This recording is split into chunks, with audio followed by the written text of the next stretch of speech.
You are officially in the loop.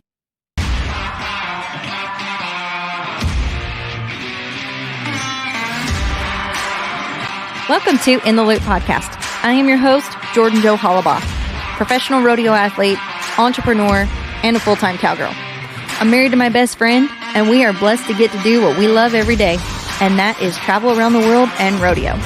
My goal on this podcast is to promote the Western industry and specifically the sport of breakaway roping.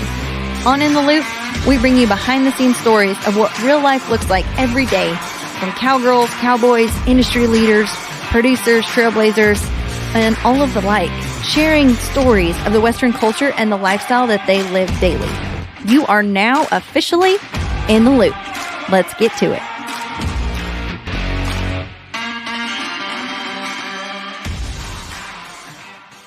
Okay, welcome to Java with Jordan Jo, powered by Purina. I have my first guest, Miss Hailey Kinsel. Welcome to the show. Thanks for having me. So we're excited here. We're talking today about feeding greatness, obviously Purina. We're here today to talk a little bit about a special horse called Sister. You know anything about her? I have met her. Have you met her? I know her pretty well. What's she like in person? In person, it depends on the day, but at home, she's pretty laid back, kind of a chubby, lazy horse, very easygoing, sweet, not super sweet. If she's scared of something, it's not good. Just get out of the way. She has a very, very strong flight instinct, so she would survive in the wild. I'll put it that way. The other I feel day, like she would be the leader in the wild. she would be the leader of the pack. Yeah. She might split off. She might do her own thing. She's a little bit that's weird true. about that, but she ran away from me not that long ago in her pen because she was scared of something a couple pastures away, and it really showed the bond we share. So Yeah, really tight knit. super tight. You know what I mean? We're on the same page Yeah. all the time. But that's just her. She's a little bit wild, a little watchy. Just like that at a barrel race, she kind of takes everything in stride, sees everything, and performs in spite of it. She's not one of those ignore all the crowd and the sights and things. She sees it all. Yeah. And so I have to prepare her for it all. And no matter how old she gets, that doesn't seem to go away. So that's probably what keeps her young and keeps that tenacity going. Well, that's one of my favorite memories from you this year as we were pro rodeoing. I asked you, what are you running today? And you said, oh, I'm running this 13-year-old colt. And I said, oh, really? What is it? And you're like, Sister.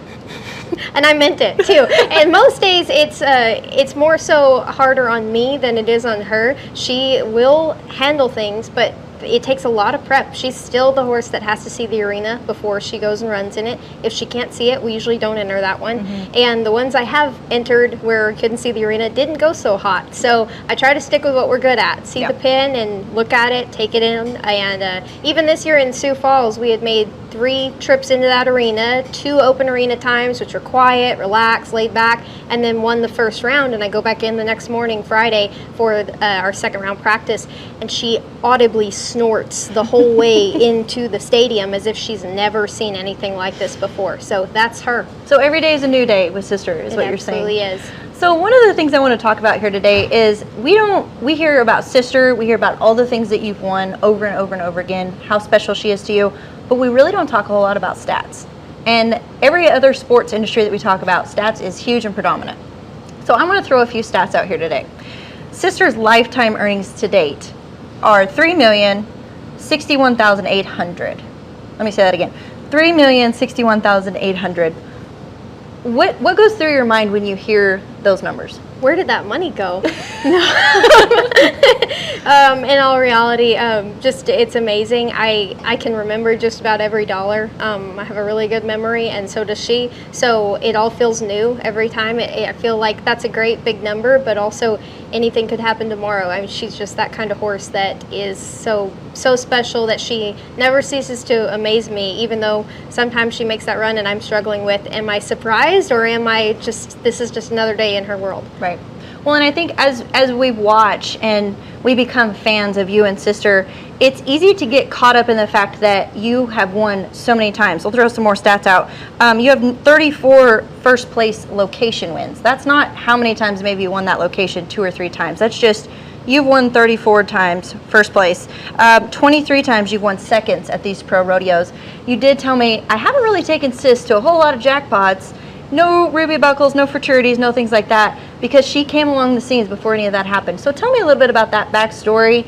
And I know we all saw you introduced to you at the American is where it got started, but tell me a little bit from there where it's gone. Sure. So the year before that would have been her futurity year as a 5-year-old. I did go to some futurities, but I was in college, and most futurities run during the week. So I was in class, so I could only go to a few, the ones that I could make it to and get out of school for. And so she had a decent futurity year, won about 30,000 that year, mostly at jackpots actually, and a couple of small rodeos. She got her first pro rodeo win that summer as a 5-year-old, and then I took her home, and I took off with my older horse TJ to learn the ropes of pro rodeoing, because my parents did not think turning me loose with a 5-year-old was a great idea, and they were right. They have a little bit of knowledge themselves. They had some for sure. So I actually entered the American qualifier that fall for TJ, my older horse. I barely even thought I should enter her. I knew she could clock, but I was looking down the road of what if I made it to AT&T Stadium, would I even want to put her in that setting, because by the time we made that run at the Americans, she'd been running barrels for right at a full year, and that's just a lot to take in. It's loud, it's extreme, and I didn't want to ruin my horse for one run or for one big rodeo, but I had some faith in her. I got in the open arena, took her in there, and so she was comfortable and confident. After that, we went back to kind of the basics of jackpots and some college rodeos, some pro rodeos, and just took it slow, and tried not to let that win dictate anything for me or tell me that I was going to do anything else. I just said, well, that was wonderful, but she's still a horse, she's still 6, she still spooks at everything. I need to take this slow. And she was always the kind of horse that I thought, if I'm not careful with this fire, it's going to turn into a wildfire. She's going to get away from me. And so we were constantly bringing her back down to earth, slowing her down, helping her just get confident. I remember going to a jackpot right after the American and thinking, I really need to aim for the 3D, like aim for it, because I've got to get this horse slowed down or it's gonna be a wildfire turned loose. So that was the goal for a while after that, and thankfully me trying to slow her down and settle her back into being a horse was helpful, because we went to the rodeos that summer and had a lot of luck, and that led to our first NFR. Yeah. Well, in talking about that wildfire, one of the things I admire about you as well is you have a strategy, a program, and a fitness program, we'll say, so to speak, for your horses. Literally, they all have their own spreadsheets. They're mapped out. This is when they're exercising. You know, I'm sure they want to like say, I hate you today. But talk about how, you know, we all feed Purina, we feed greatness, how Purina factors into your fitness and fuel program for all your horses. I think that from the inside out, that's the most important. If they're not feeling good, if they don't have the building blocks in order to gain that muscle and the protein that's necessary, but also balance that with a good fiber source, I think all of that is so important to increase their training and get them to a level of competitive at this extreme level of sport. So in barrel racing right now in professional rodeo, we are seeing runs and horses and times and records like we've never seen before, because our industry has become so specialized. And if it's specialized to the point that we can breed for a specific barrel horse, not just a race horse and a cow horse combined, but a barrel racing athlete, then my job is to take every horse I have and say, how do I make them the best barrel racing athlete? Which means my feed program as well as my exercise and training has to be just as specialized. Right. So that's what I try to remember, is that if the game is always changing and growing over here, then I've got to do that at home, and that starts with feeding program. Right. Well, and to align with your feeding program and the results that we've seen from that, well, let's talk about arena records. We have the Thomas and Mack 1311, no big deal. NFR at Arlington 1656. We have San Antonio, Calgary, Dodge City, Phillipsburg, Lawton, and Heber City, where currently SIS holds those records, arena records. So the performances and the results speak for themselves.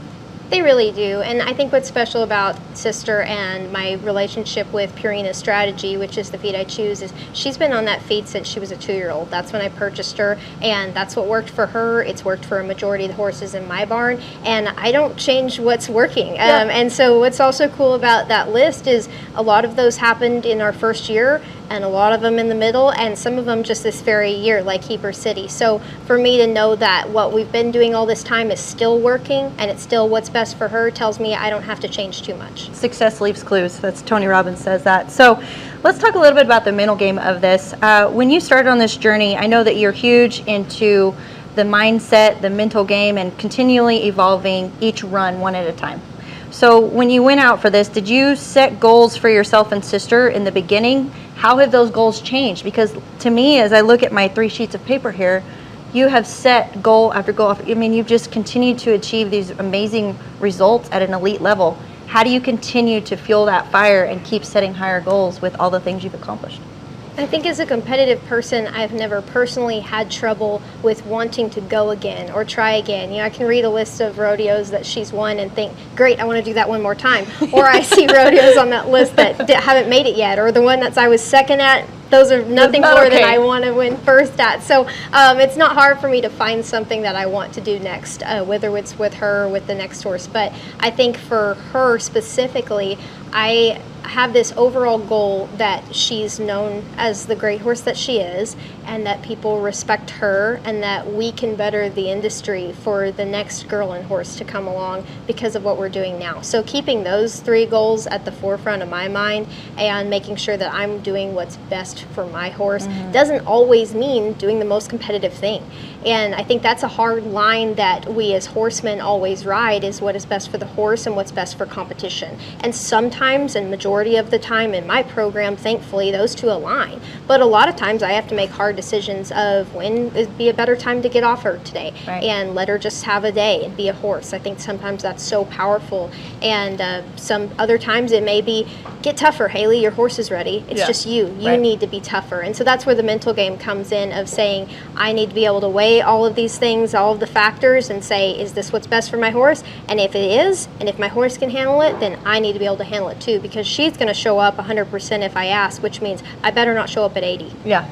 Well, and I just think that that's so real. I've seen you make those decisions for you, and I've seen you make those decisions for sister and stand by them 100%. So I respect that very, very much as an athlete. But last and final question. This year, thus to date, we're on the road to the NFR. What has been your favorite memory in the arena and outside of the arena before you hit the Thomas & Mack 2024?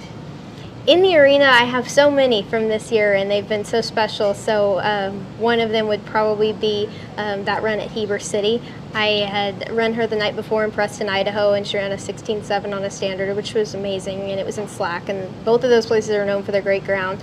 And I showed up the next day, and I've only been to Heber City once on my black horse years ago, and I have this little list of rodeos in the back of my mind that I had never taken sister to, but I specifically wanted to take her to. So it was her first time to Heber. I got there early. They'd watered the arena, so I couldn't ride in the arena. So I on foot led her around and got mud in my shoes so that she could see the fences. And she did. She saw it, so she was happy, and she ran that 16:59. But the outside of the arena moment was actually probably in Calgary.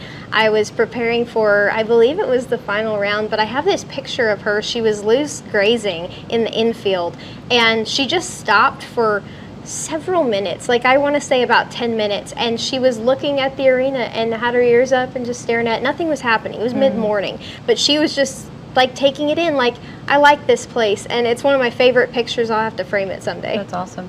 Well, I love to hear it. Congratulations on another NFR qualification. Can't wait to watch you and sister run at the Thomas & Mack 2024 this year. Thank you. It's going to be fun. Thanks. Yeah.